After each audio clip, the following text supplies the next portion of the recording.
Vous écoutez Un pasteur vous répond, le podcast de Florent Varac, qui vous aide à mieux comprendre la Bible, une question à la fois. Voici la question du jour. Bonjour, j'ai une question à te poser et avoir ton avis sur un problème qui se passe dans mon église. Une de nos sœurs a donné sa démission, elle fréquente une autre église, mais c'est une personne qu'on aime et qu'on apprécie, elle était missionnaire et est à la retraite. Notre ancien ne veut plus que nous prions pour elle. Actuellement, elle est hospitalisée. Beaucoup des membres ne sont pas d'accord, mais n'osent pas. La Bible nous demande de prier pour nos ennemis. Je souhaite prendre rendez-vous pour lui en parler. Est-ce que selon toi, si quelqu'un quitte l'assemblée, il ne faut pas prier pour lui? Encore merci pour tout et que le Seigneur te bénisse infiniment. Écoute, je te remercie pour ta question et ce que je te propose, c'est qu'on laisse l'Écriture répondre directement. En fait, c'est plutôt rare l'attitude que tu évoques ici. Alors bien sûr, je n'en connais pas les détails et il est probable que, à la lumière de ces détails, mon avis se modifie un petit peu. En tout cas, je veux vraiment souligner l'autonomie et la responsabilité de l'Église locale. Les anciens de ton Église répondront devant Dieu de la gestion des âmes qui leur sont confiées. Quelque chose d'assez effrayant d'ailleurs, tu peux prier pour ton ancien ou tes anciens. Mais en tout cas, je vais utiliser ta question pour évoquer un problème plus large, parce que c'est vrai que ça arrive, et c'est vrai que parfois les anciens ou les pasteurs sont assez territoriaux. Alors, ta question appartient aux thématiques de la vie de l'Église, et plus spécifiquement celle de la discipline dans l'Église, en sachant que le sujet est vaste et qu'il doit être évoqué avec pas mal de nuances. D'ailleurs, le prochain podcast, j'évoquerai la notion de quelqu'un qui est livré à Satan, et on verra plus en détail l'ensemble des éléments qui sont liés à ce que l'on appelle la discipline de l'Église ou dans l'Église. Alors, à ma connaissance, il n'existe qu'un seul texte où il est question de cesser de prier, et ça se trouve en 1 Jean chapitre 5 verset 16, et je te lis. « Si quelqu'un voit son frère commettre un péché qui ne mène pas à la mort, qu'il prie, et Dieu lui donnera la vie. » Il s'agit de ceux qui commettent un péché qui ne mène pas à la mort. Il y a un péché qui mène à la mort, et ce n'est pas pour ce péché-là que je dis de prier. Et donc on a là une implication, c'est que lorsque tu vois ton frère ou ta sœur qui pêche, tu pries pour lui de toute façon, et tu ne cesses pas de prier pour lui. Sauf si il ou elle commet le péché qui mène à la mort.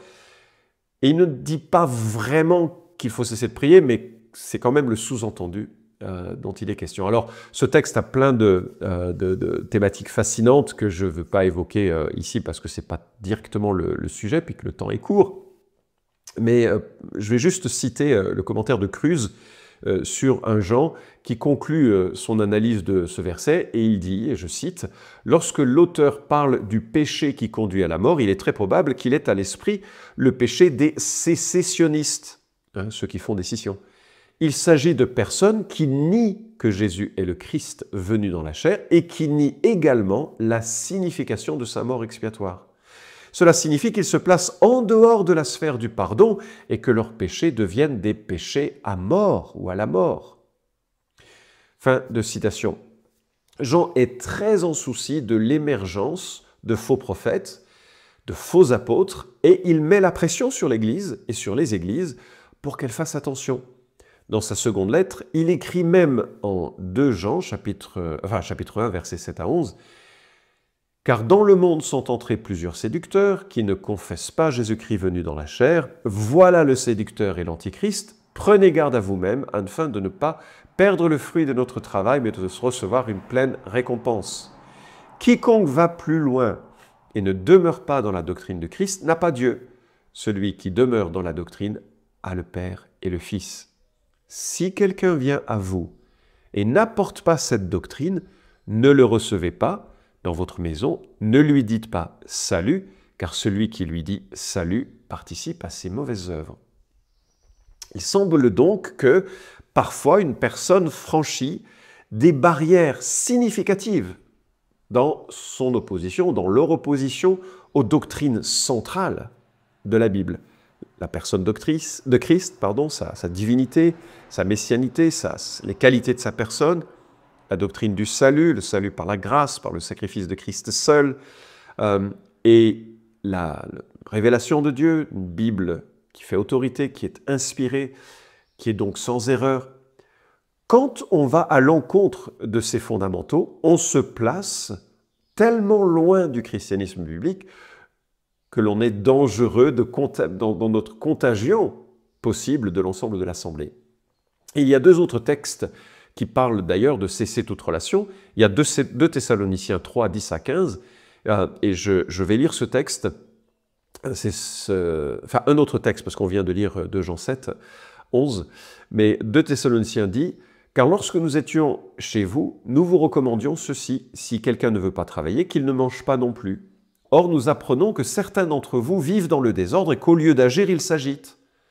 Nous invitons ces gens-là et nous les exhortons par le Seigneur Jésus-Christ à travailler paisiblement et à manger leur propre pain. Pour vous, frères, ne vous lassez pas de faire le bien. Si quelqu'un n'obéit pas à ce que nous disons dans cette lettre, prenez note de lui, n'ayez avec lui aucune relation, afin qu'il en ait honte. Ne le considérez pas comme un ennemi, mais avertissez-le comme un frère. » Voilà donc un ensemble de situations, et cette dernière situation, c'est vraiment le cas d'un pique-assiette qui se laisse berner par des fausses prophéties en disant « Jésus revient maintenant, plus besoin de travailler », puis qui va de maison en maison pour profiter de la générosité chrétienne. Et on comprend pourquoi Paul dit « Non, pas de relation avec de telles personnes », parce que c'est quelqu'un qui va vous piller pour de fausses raisons. Alors, la défection morale et doctrinale de certaines personnes est si grave que parfois, ça ne sert à rien de continuer de prier, ça ne sert à rien d'essayer de leur parler, parce que c'est un peu comme un cancer qui va gangréner l'ensemble de l'Assemblée. Et à un moment donné, il faut accepter que l'endurcissement se concrétise de façon si forte qu'il n'y a pas grand-chose que l'on puisse faire de plus. Alors, pour revenir à ta question, je m'interroge, est-ce que cette sœur, cette ex-missionnaire, enseigne que Jésus-Christ n'est pas le Christ promis, n'est pas le Fils de Dieu incarné? Est-ce qu'elle milite pour arracher les membres de son ancienne Église et pour les détourner vers une conception qui ne colle pas à la Bible au sujet de Christ, ou bien des doctrines fondamentales du christianisme? Est-ce qu'elle est oisive?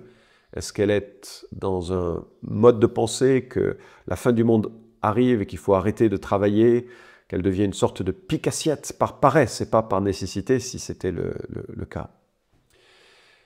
Et si c'est le cas, alors je peux comprendre cet ancien, et je crois qu'il faut prier que Dieu lui donne et vous donne à tous en tant qu'assemblée la sagesse pour plutôt marquer le coup vis-à-vis de cette sœur.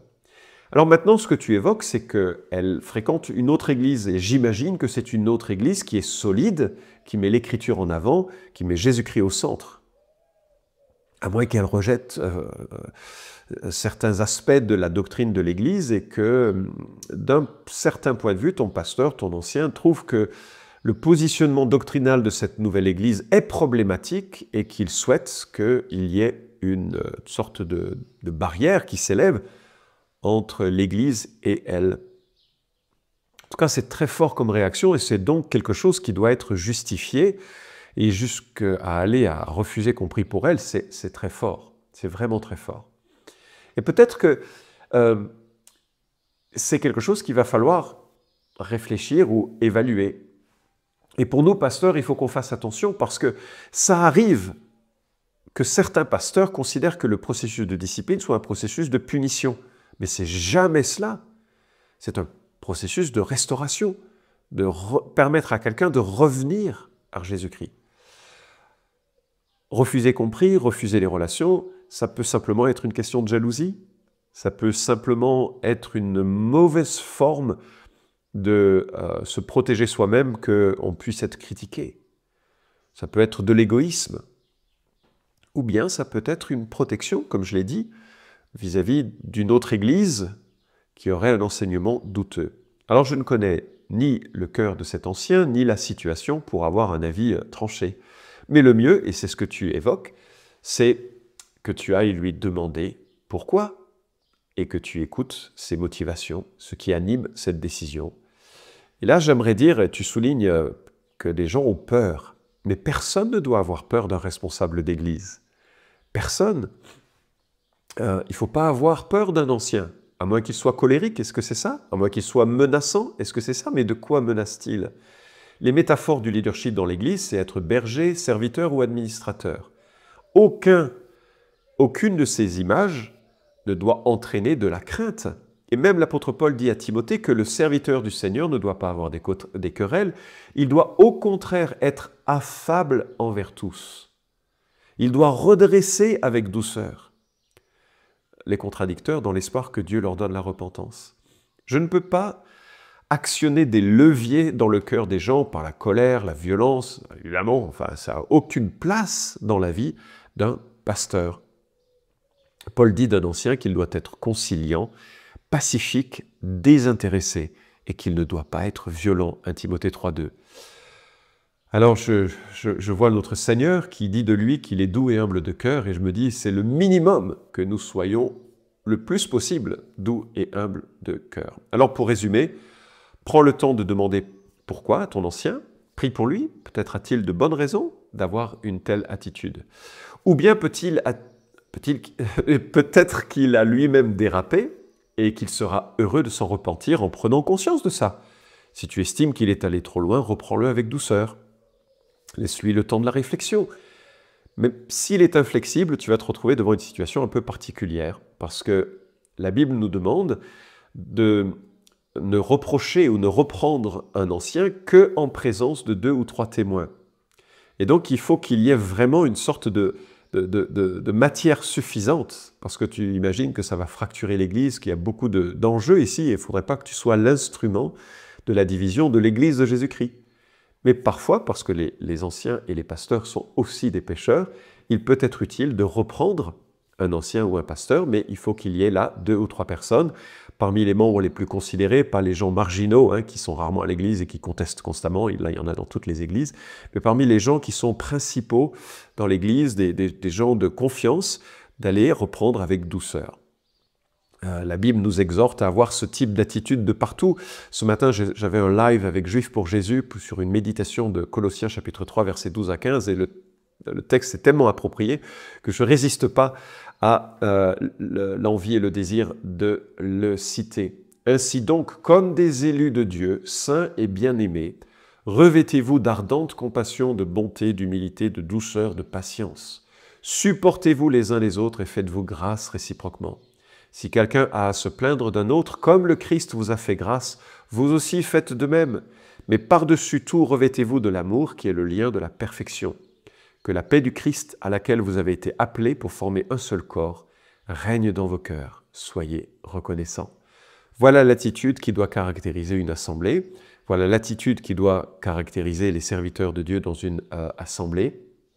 Tant de qualités qui sont déjà en la personne de Jésus-Christ et tant de qualités qu'il nous faut apprendre à imiter par la puissance du Saint-Esprit en développant ce type de relation.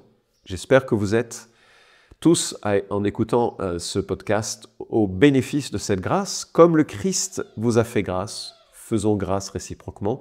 J'espère que cette même attitude va prévaloir. Vous tous dans l'assemblée vis-à-vis de cet ancien vis-à-vis de l'assemblée, vis-à-vis de cette sœur. Et j'espère que dans les quelques remarques qui sont évoquées ici, vous avez de quoi